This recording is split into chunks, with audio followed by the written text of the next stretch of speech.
মুখ্যমন্ত্রী মাননীয় মমতা ব্যানার্জি মহাশয় কদিন আগেই দেখলাম একটা ধর্মের অনুষ্ঠানে গিয়ে সেখানে সংখ্যালঘু মুসলিমদেরকে আশ্বস্ত করেছেন। তিনি নাকি বলেছেন এই মর্মে, সংবাদ মাধ্যমে দেখলাম আমি যে মুসলিমরা চিন্তিত হবেন না, এই রাজ্য নাকি এই অ্যাক্ট আইনকে লাগু হতে দেবে না। তো ওই রকম ভাবে মুখে বলে দিলে তো হয় না, তার জন্য কিছু आपके लिए आप सलामत रहे तो हम सलामत रहेगा, ये आपको मालूम होना चाहिए। आज का दिन खुशी का ईद आए, आपका घर में खुश आए। आप लोग कोई भी प्रोवोक करेगा, हम दंगा फसाद नहीं चाहते हैं, लेकिन आप उसको पाए में पा मत लगाओ। ये उसका प्लान है, ये उसका प्लांटेड गेम है, एक गेम में आप पा मत लगाओ। उसको छूना भी नहीं चाहिए।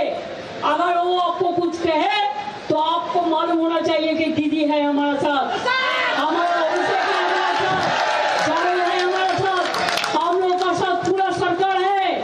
आप ये बात मत सोचिए कि आपको कोई कुछ कर सकता है। जो चिल्लाता है उसको चिल्लाने दो, जो उल्टा पलटा बात करते हैं उसको करने दो, लेकिन आप उसको बुरा मत मांगो। आप बुरा मांगोगे, दिल से मांगो, टाइम में उसको बॉक्स सिखाना है, लेकिन उसको टच मत करो।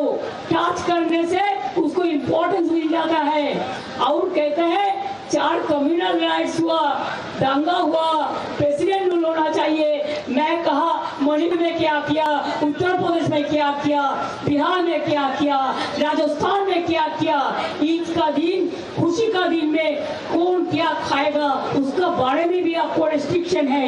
कौन क्या पढ़ेगा, कौन कहाँ रहेगा, इसका बारे में भी आप एट्रोसिटीज करते हैं। एट्रोसिस टेरिबल।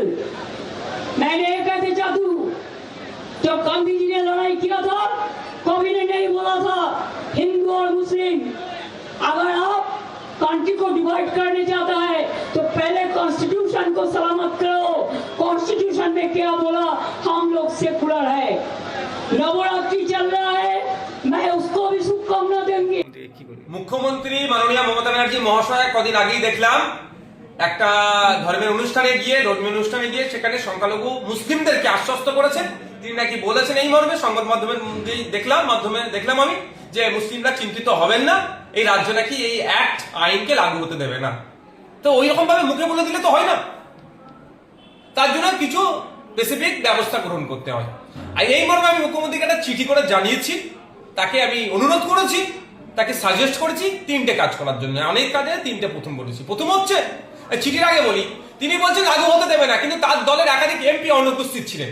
তাদের বিরুদ্ধে কি ব্যবস্থা গ্রহণ করছে আগে দেখবো, তারপরে ভাববো উনি সত্যি সিরিয়াস নিচ্ছেন ম্যাটারটা। আর যারা উপস্থিত হয়েছেন তারা কাকে ভোট দিয়েছে সেটাও পাবলিক ডোমিনে নিয়ে আসা হোক। বিজেপির পক্ষে ভোট দিল না বিজেপির বিপক্ষে ভোট দিল, কারণ লোকসভা রাজ্যসভা মিলিয়ে 42টি এমপি আছে। একাধিক এমপি উপস্থিত ছিল না, তাদের বিরুদ্ধে কি ব্যবস্থা গ্রহণ করছেন সেটা যেমন দেখতে চাই। যারা ভোট দিয়েছেন, কোন দিকে ভোটটা দিয়েছেন সেটা পাবলিক ডোমিনে আনা হোক। তারপর আমি 3টে মর্মে ওনাকে চিঠি করেছি। প্রথম হচ্ছে, বিধানসভায় বিল, এই যে ওয়াকফ অ্যামেন্ডমেন্ট অ্যাক্ট, যে নতুন অ্যাক্ট হয়েছে 2025-এ, যে আইন হয়েছে, এই আইনটা আমাদের রাজ্যে আমরা বাস্তবায়ন হতে দেব না, করবো না। এই মর্মে তো উনি পাবলিক ডোমিনে বলছেন, এই কথাটাই বিধানসভায় একটা রেজুলেশন পাস করানো হোক। এই মর্মে আমি চিঠি করেছি মুখ্যমন্ত্রীকে। আমি চিঠি করেছি মুখ্যমন্ত্রী আমাদের রাজ্যের প্রধান, রাজ্যের পক্ষ থেকে একটা সুপ্রিম কোর্টে মামলা করুক, যে এই সারা দেশের জন্য উনি মামলা করুক, যেমন আমরা করছি, যে উনি এই পার্টি হোক একটা মামলাতে, যে এই যে অসাংবিধানিক, অগণতান্ত্রিক যে ওয়াকফ অ্যামেন্ডমেন্ট থেকে ওয়াকফ অ্যাক্ট হয়েছে, একে প্রত্যাহার করার জন্য। 3 নম্বর, লোকসভা রাজ্যসভা মিলিয়ে 42টি এমপি আছে এবং আমাদের রাজ্যে 200-র অধিক এমএলএ আছে। সমস্ত এমপি এমএলএদেরকে নির্দেশনা দিক, তারা ইন্ডিভিজুয়ালি একে একে তারা আলাদা আলাদা করে মামলা করুক। এই 3টে মর্মে আমি আমাদের রাজ্যের মুখ্যমন্ত্রী মাননীয় মমতা ব্যানার্জি মহাশয়কে আমি চিঠি করেছি। আশা করছি তিনি সংখ্যালঘুদেরকে শুধুমাত্র মুখে বলবেন না, বাস্তবে তিনি সংখ্যালঘুদের পাশে থাকবেন, বিধানসভায় রেজুলেশন পাস করাবেন এই আইনের বিরুদ্ধে। তিনি নিজে সুপ্রিম কোর্টে যাবেন রাজ্যের পক্ষ থেকে, মানে রাজ্য যাবে সুপ্রিম কোর্টে। 3 নম্বর হচ্ছে, তার এমপি এমএলএদেরকে আপনার প্রত্যেককে, হ্যাঁ কয়েকজন বিক্ষিপ্ত ভাবে এমপি এমএলএ মামলা করছে শুনছি, কিন্তু প্রত্যেককে করতে হবে। দিলীপ ঘোষের করে চেষ্টা করো, শোনো দিলীপ, একই দিনে একই সঙ্গে একদিকে বৈঠক, একদিকে মিছিল চাকরিহারাদের, এবং গতকাল দেখেছেন বা পরশু দেখেন যে লাঠিচার্জ এবং লাথি মারা শিক্ষক সমাজের উপর, এটা কিভাবে দেখছেন আপনি? দেখুন, ব্যাপারটা হচ্ছে রাজ্য সরকারের ব্যর্থতার জন্যই যারা আজকে যোগ্য তারাও আজকে চাকরিচ্যুত হলো। হাইকোর্ট থেকে সুপ্রিম কোর্ট বারবার বিচারপতিরা এই পৃথকীকরণের কথা বলেছে, কিন্তু এক একজন এক এক রকম তথ্য দিয়েছে। রাজ্য সরকার এক তথ্য দিয়েছে, এসএসসি আলাদা তথ্য দিয়েছে, পর্ষদ আলাদা তথ্য দিয়েছে। ফলে এই ভুলভাল তথ্যতে হচপচের জন্য এতগুলো বৈধ শিক্ষক আছে চাকরি হারা। আজকে অনেক কথা বলছেন, কিন্তু আমি বলছি সম্পূর্ণ দায়ভার রাজ্য সরকারকে নিতে হবে। সহজ জিনিস ছিল ভাই, কারা অবৈধ পন্থা অবলম্বন করে চাকরি পেয়েছে তাদের লিস্টটা দিয়ে দিলে তাদেরকে বাতিল করে দাও, আর যারা বৈধ পন্থা অবলম্বন করে মেধার ভিত্তিতে চাকরি পেয়েছে তারা চাকরিতে বহাল থাকতো। সেইগুলো তো এই কটা বছর ধরে করতে পারলো না। এখন রাজ্য সরকার অনেক বড় বড় কথা বলছেন, অনেক প্রতিশ্রুতি দিচ্ছেন, প্রতিশ্রুতির অন্তঃসার শূন্যই মনে করি। তার কয়েকদিনের মধ্যেই যখন কসবাই বা বিভিন্ন জায়গায় ডিআই অফিসে যখন এই বিষয়টা নিয়ে জানাতে যাচ্ছে, তাদের উপরে যেভাবে পুলিশ আক্রমণ নামিয়ে আনলো, একটা সুস্থ সমাজে এটা কোনোভাবেই কাঙ্ক্ষিত নয়।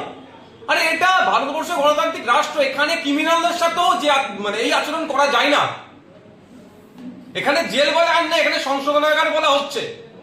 আর সেখানে একজন শিক্ষক, যারা জাতির মেরুদণ্ড বা সমাজের মেরুদণ্ড বলি আমরা, তাদেরকে যেভাবে আক্রমণ হলো, মারধর হলো, শুধু লাঠির ডান্ডা ভেঙে ফেলেছে এমন মারধর করেছে। এদের বিরুদ্ধে পুলিশ মন্ত্রী তথা মুখ্যমন্ত্রী কি ব্যবস্থা গ্রহণ করলো?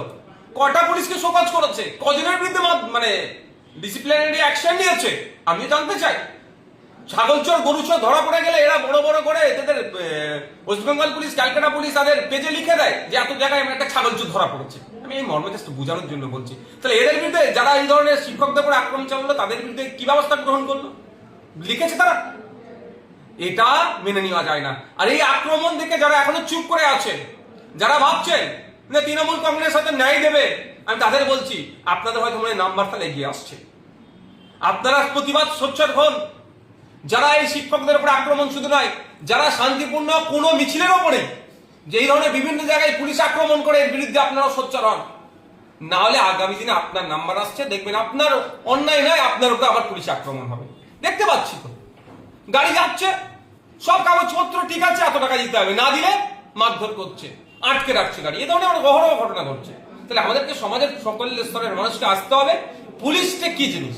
পুলিশকে আমরা মাইনে দিয়ে রেখেছি, আমাদের ট্যাক্সের টাকা দিয়ে রেখেছি, সাথে শান্তি শৃঙ্খলটা তারা বজায় রাখতে পারে। ডিসিপ্লিন, ট্রাফিক থেকে শুরু করে এই বিষয়টা যেন তারা ঠিকঠাক দেখে।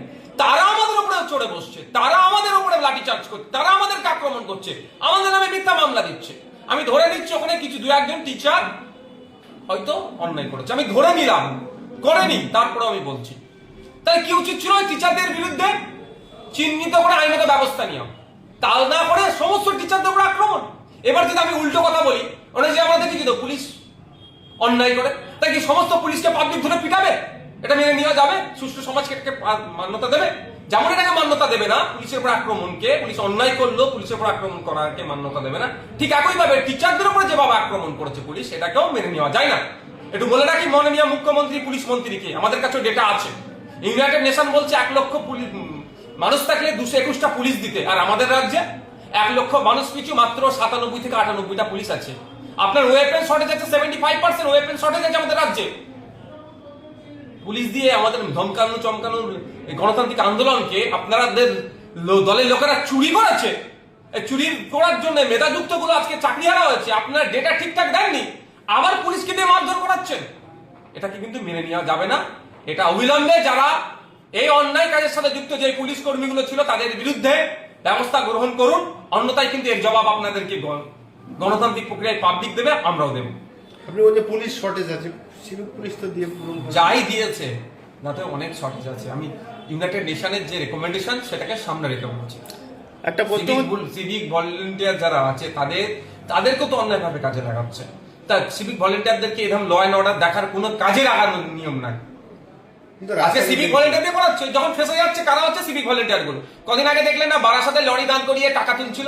সিভিক ভলেন্টিয়ারদের ক্ষমতা আছে লরি দান করিয়ে টাকা নেওয়ার, তাদের ঊর্ধ্বতন অফিসার গুলো যদি না বলে। কিন্তু ছবি কার আসলো? সিভিক ভলেন্টিয়ারের। বলি বাঁকড়া কে হলো? Civic volunteer. সিভিক ভলেন্টিয়ারদের বলবো, আপনাদের কিন্তু ল অ্যান্ড অর্ডার দেখার দায়িত্ব নয়। হাইকোর্ট বারবার কথা নির্দেশ দিয়েছে। সুতরাং আপনারা যদি ওখানে গিয়ে হইয়াই করেন, পার্টিকুলার আপনাদের দেখে দেখে কিন্তু আগামী দিনে মামলা হবে, আপনাদের নাম ধরে ধরে হবে, আপনাদের তো দপ্তর কিন্তু আপনাদের বাঁচাতে পারবে না। সুতরাং মাইনে কম দিচ্ছে, মাইনে বাড়ানোর জন্য কেউ বলছে না, আমি বলছি যেমন মাইনে বাড়ানোর জন্য 1000 টাকা বেড়েছে, 1000 টাকা বাড়লে হবে না, সমকাজে সমবেতন দিতে হবে। এক একটা সিভিক ভলেন্টিয়ার কনস্টেবলের থেকে কোনো অংশে কাজ কম করছে না, তাহলে কনস্টেবলের মতো কেন মাইনে পাবে না? 2019 সালে সমকাজে সমবেতনের মতো সিভিক ভলেন্টিয়ারদের মাইনের দাবি করছি, যেমন সাথে সাথে সতর্ক করে দিচ্ছি সিভিক ভলেন্টিয়ারদেরকে, যদি আপনারা এই ল অ্যান্ড অর্ডার দেখার কাজে যান, আপনাদের কিন্তু চিহ্নিত করে করে মামলা হবে। এই যে আমরা সুন্দরবন থেকে আসছি, সেই জায়গা থেকে যখনই রাস্তা দেখছি প্রত্যেকটা জায়গায় কিন্তু সিভিক ভলেন্টিয়ারের রাস্তা গাড়িগুলোকে আটকাচ্ছে, গাড়িগুলোকে কাগজপত্রের চেক। যদি সিভিক ভলেন্টিয়ার করে আপনি তাদের ভিডিও করুন আর বলুন আপনার রাইট নাই, ইভেন কনস্টেবলও রাইট নাই, এএসআই থেকে ওপর থেকে যারা আছে তারাই সব কাগজপত্র চেক তারা করতে পারবে, তার নিচে কেউ দেখতে পারে না। আপনার ডাইরেক্ট বলবেন আপনার অর্ডার আছে, আপনার রাইট আছে, আপনি আমার কাগজ চেক করার, সেই অর্ডারটা দেখান, ডাইরেক্ট আপনি চেক করবেন।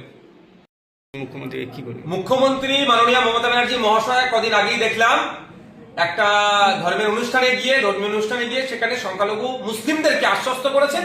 তিনি নাকি বলেছেন এই মর্মে, সংবাদ মাধ্যমে দেখলাম আমি, যে মুসলিমরা চিন্তিত হবেন না, এই রাজ্য নাকি এই অ্যাক্ট আইনকে লাগু হতে দেবে না। তো ওই রকম ভাবে মুখে বলে দিলে তো হয় না, তার জন্য কিছু স্পেসিফিক ব্যবস্থা গ্রহণ করতে হয়। আর এই মর্মে আমি মুখ্যমন্ত্রীকে একটা চিঠি করে জানিয়েছি, তাকে আমি অনুরোধ করেছি, তাকে সাজেস্ট করেছি 3টে কাজ করার জন্য। অনেক কাজে 3টে প্রথম বলেছি। প্রথম হচ্ছে, চিঠির আগে বলি, তিনি বলছেন লাগু হতে দেবে না, কিন্তু তার দলের একাধিক এমপি অনুপস্থিত ছিলেন, তাদের বিরুদ্ধে কি ব্যবস্থা গ্রহণ করছে আগে দেখবো, তারপরে ভাববো উনি সত্যি সিরিয়াস নিচ্ছেন ম্যাটারটা। আর যারা উপস্থিত হয়েছেন তারা কাকে ভোট দিয়েছে সেটাও পাবলিক ডোমিনে নিয়ে আসা হোক। বিজেপির পক্ষে ভোট দিল না বিজেপির বিপক্ষে ভোট দিল, কারণ লোকসভা রাজ্যসভা মিলিয়ে 42টি এমপি আছে, একাধিক এমপি উপস্থিত ছিল না, তাদের বিরুদ্ধে কি ব্যবস্থা গ্রহণ করছেন সেটা যেমন দেখতে চাই, যারা ভোট দিয়েছেন কোন দিকে ভোটটা দিয়েছেন সেটা পাবলিক ডোমিনে আনা হোক। তারপর আমি 3টে মর্মে ওনাকে চিঠি করেছি। প্রথম হচ্ছে, বিধানসভায় বিল, এই যে ওয়াকফ অ্যামেন্ডমেন্ট অ্যাক্ট, যে নতুন অ্যাক্ট হয়েছে 2025-এ যে আইন হচ্ছে, এই আইনটা আমাদের রাজ্যে আমরা বাস্তবায়ন হতে দেব না, করবো না, এই মর্মে তো উনি পাবলিক ডোমিনে বলছেন, এই কথাটাই বিধানসভায় একটা রেজুলেশন পাস করানো হোক, এই মর্মে আমি চিঠি করেছি মুখ্যমন্ত্রীকে। আমি চিঠি করেছি মুখ্যমন্ত্রী আমাদের রাজ্যের প্রধান, রাজ্যের পক্ষ থেকে একটা সুপ্রিম কোর্টে মামলা করুক, যে এই সারা দেশের জন্য উনি মামলা করুক, যেমন আমরা করছি, যে উনি এই পার্টি হোক একটা মামলাতে, যে এই যে অসাংবিধানিক অগণতান্ত্রিক যে ওয়াকফ অ্যামেন্ডমেন্ট থেকে ওয়াকফ অ্যাক্ট হয়েছে, একে প্রত্যাহার করার জন্য। 3 নম্বর, লোকসভা রাজ্যসভা মিলিয়ে 42টি এমপি আছে এবং আমাদের রাজ্যে 200-র অধিক এমএলএ আছে, সমস্ত এমপি এমএলএদেরকে নির্দেশনা দিক, তারা ইন্ডিভিজুয়ালি একে একে তারা আলাদা আলাদা করে মামলা করুক। এই 3টে মর্মে আমি আমাদের রাজ্যের মুখ্যমন্ত্রী মাননীয় মমতা ব্যানার্জি মহাশয়কে আমি চিঠি করেছি। আশা করছি তিনি সংখ্যালঘুদেরকে শুধুমাত্র মুখে বলবেন না, বাস্তবে তিনি সংখ্যালঘুদের পাশে থাকবেন, বিধানসভায় রেজুলেশন পাস করাবেন এই আইনের বিরুদ্ধে, তিনি নিজে সুপ্রিম কোর্টে যাবেন রাজ্যের পক্ষ থেকে, মানে রাজ্য যাবে সুপ্রিম কোর্টে। 3 নম্বর হচ্ছে, তার এমপি এমএলএদেরকে আপনার প্রত্যেককে, হ্যাঁ কয়েকজন বিক্ষুব্ধ ভাবে এমপি এমএলএ মামলা করছে শুনছি, কিন্তু প্রত্যেককে করতে হবে। দিলীপ ঘোষ বলেছেন, যারা বাংলায় যারা সম্প্রীতির কথা বলেন তারা মিথ্যে কথা বলেন এবং তারা নিজেদের স্বার্থের জন্য বলেন, যারা সম্প্রীতির বার্তা দেন তাদের রক্তের দোষ আছে। বাংলার কথা বাদ দিলাম, কদিন আগেই মুসলিম ধর্মের ধর্মীয় অনুষ্ঠান পবিত্র ঈদুল ফিতর গিয়েছে, যে বাংলাদেশে দিলীপ ঘোষদের ভাষায় হিন্দুদেরকে নাকি কেন অত্যাচার হচ্ছে, মেরে ফেলছে, কেটে ফেলছে, দিলীপ ঘোষদের ভাষায়, শুভেন্দু অধিকারীদের ভাষায়, সেই বাংলাদেশের ইন্টেরিয়াম গভর্নমেন্টের যিনি চিফ আছেন ডক্টর ইউনিস সাহেবকে ঈদের শুভেচ্ছা দিয়ে সম্প্রীতি তিনি বার্তা পাঠিয়েছেন কে? আমাদের দেশের প্রধানমন্ত্রী তথা বিজেপির একজন অন্যতম শীর্ষ নেতৃত্ব। তাহলে রক্তের দোষ কার আছে, কি আছে? বাংলাটা বাদীরান না, তাদের শীর্ষ নেতৃত্বদেরকে জিজ্ঞাসা করুন। তাহলে দিলীপ ঘোষ মহাশয়দের কাছে কোনো আর ইস্যু নাই, এই হিন্দু মুসলমান করতে হবে, সম্প্রীতি কিভাবে নষ্ট হয় সেটা করতে হবে, ঐক্য কিভাবে বিনষ্ট হয় সেই নিয়ে দেখবেন এরা বেশি পড়ে আছে। কিন্তু এরা দীর্ঘদিন ধরে এমপি আছেন, এমএলএ আছেন, কেন্দ্রীয় রাজ্য সরকার দিচ্ছে না ডেভেলপমেন্টের জন্য, সেটা আমিও সাফার করছি, আমিও প্রতিবাদ করছি, কিন্তু আমার সাথে তার কেন্দ্র সরকার নয়, আমার দলের তো কেন্দ্র সরকার চলছে না, এদের দলের দিলীপ ঘোষদের দলের কেন্দ্র সরকার চলছে। কেন এমস আর একটা নিয়ে আসতে পারলো না? একটা এমস আনছে, সেটা তো আপনার রায়গঞ্জে ছিল, রায়গঞ্জটা এখন উঠে এসে কল্যাণীতে হলো, রায়গঞ্জে একটা এমস নিয়ে আসতে পারতো, কেন্দ্রীয় বিশ্ববিদ্যালয়, কেন্দ্রীয় ফান্ডের বিভিন্ন project, agriculture related project, education related project, health related project, এত তো আছে, কই নিয়ে এসে বাস্তবায়ন করছে না কেন? ব্যর্থ হয়েছে। এই ব্যর্থতা ঢাকার জন্য হিন্দু মুসলমান করতে হবে, আর এই সম্প্রীতি ঐক্য বলে গুলিয়ে গালিয়ে দিয়ে মানুষকে বিভ্রান্তের মধ্যে রাখতে হবে। 2026 সালে মানুষ প্রস্তুত নিয়ে নিয়েছে এখন থেকে এই তৃণমূল বিজেপির বাইনারি ভাঙবে, তৃণমূল বিজেপিকে বাংলা থেকে শূন্য করবে। এর এই প্রতিবাদে আপনারা কি রাস্তায় নামছেন আইএসএফ এর তরফ থেকে? অবশ্যই ইন্ডিয়ান সেকুলার ফ্রন্ট ডে 1 থেকে, যখন ওয়াকফ সংশোধনী বিল ছিল তখন প্রতিবাদ করেছে। আমাদের 21শে জানুয়ারি পার্টির প্রতিষ্ঠা দিবসটা বিভিন্ন ইস্যু নিয়ে হয়েছিল, তার মধ্যে অন্যতম একটা ইস্যু ছিল এই ওয়াকফ সংশোধনী বিলকে প্রত্যাহার। এখন সংশোধনী বিল থেকে এখন সংশোধনী আইনে পরিণত হয়েছে। এই আইনের বিরুদ্ধে আমরা মাঠে ময়দানে আছি, আইনি লড়াইয়ে আছি, সাথে সাথে মাঠে ময়দানে লড়াই করছি। আগামী 14 তারিখে অর্থাৎ আগামী সোমবার কলকাতার শিয়ালদা থেকে বাবা সাহেব আম্বেদকর স্ট্যাচু পর্যন্ত, ধর্মতলার প্রতি বাবা সাহেব আম্বেদকর স্ট্যাচু পর্যন্ত আমাদের একটা ওয়াকফ আইন প্রত্যাহারের জন্য একটা মহামিছিল হবে। বাবা সাহেব আম্বেদকরের জন্মদিনটাকে আমরা এই জন্যই বেছে নিলাম, বাবা সাহেব আম্বেদকর আর সংবিধান আমরা আলাদা করতে পারি না। বাবা সাহেব আম্বেদকরের নেতৃত্বে যে আমরা সংবিধান পেয়েছি, সেই সংবিধানের উপরে আঘাত দিচ্ছে এই ওয়াকফ নতুন যে সংশোধনী আইনটা এনেছে। তো সুতরাং সংবিধানের উপর আঘাত দিচ্ছে, আবার বাবা সাহেব আম্বেদকরের জন্মদিন দুটোকে সামনে রেখে আমরা এই প্রতিবাদ সংগঠিত করব গণতান্ত্রিক প্রক্রিয়া থেকে।